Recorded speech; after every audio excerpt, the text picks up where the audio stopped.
Hi, I'm Allie with the Potomac Bead Company, and I'm going to show you how to add an end or a clasp onto an already finished seed bead bracelet. Sometimes people will add their clasps right at the beginning with the same piece of thread. Other times it's more convenient to add it after the fact. With this bracelet, which is called the Tila Path, I'm actually going to add it after the fact of my bracelet, assuming that I had my fringe done all in one piece. What I'm doing is I'm picking up the last piece of thread that's hanging out of the back of my Tila bead, or your 11-0 or your 6-0, whatever bead happens to be last, and I'm just going to do a quick stitch and basically switch through it and just tie a knot. You can also take, if you have another tail on from another strand, you can add that to it as well. I'm just tucking mine back. It's a good idea then to sew back through a couple of the beads in order to get a little bit more tension on your thread and also have more thread going through your beads, so that way it's more secure. So I'm just sewing back through a couple of my Tila beads.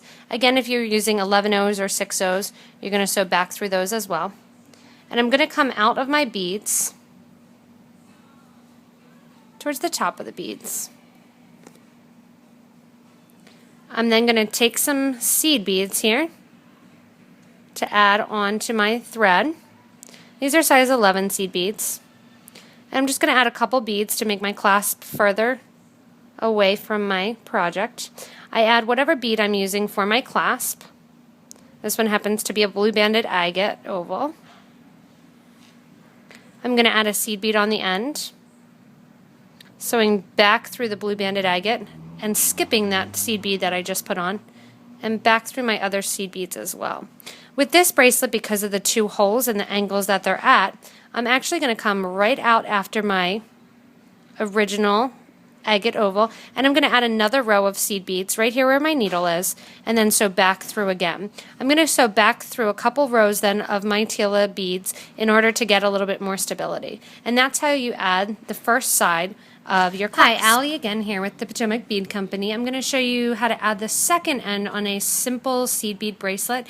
This bracelet again is called the Tila Path bracelet, and it's the same for any bracelet. I've already attached one bead end to the bracelet, going through the bead, adding a seed bead at the end, and sewing back through the seed bead. On the other end, all I'm going to do is make a loop that fits in through this bead. You can use a rounded bead, oval bead, doesn't matter. I have the thread that's coming out of my project already threaded, and what I'm going to do is just pick up a couple of the 11-0 seed beads. These are actually a Delica mix. And I'm going to pick up enough seed beads that I can make my loop. The seed beads, you're going to want to make sure, whatever your project is and whatever you're working with, that the seed beads are coming out towards the center of the project. You don't want it to one end of your bracelet. You want it right in the middle. It's going to give it a better tension, and it's going to sit better on your wrists then. So I still have to add a couple more beads. The amount of beads that you add is going to depend on the size of the bead that you're using as your clasp. After I add these beads, it should be enough. And now to complete my loop, I'm going to sew back through the next bead over.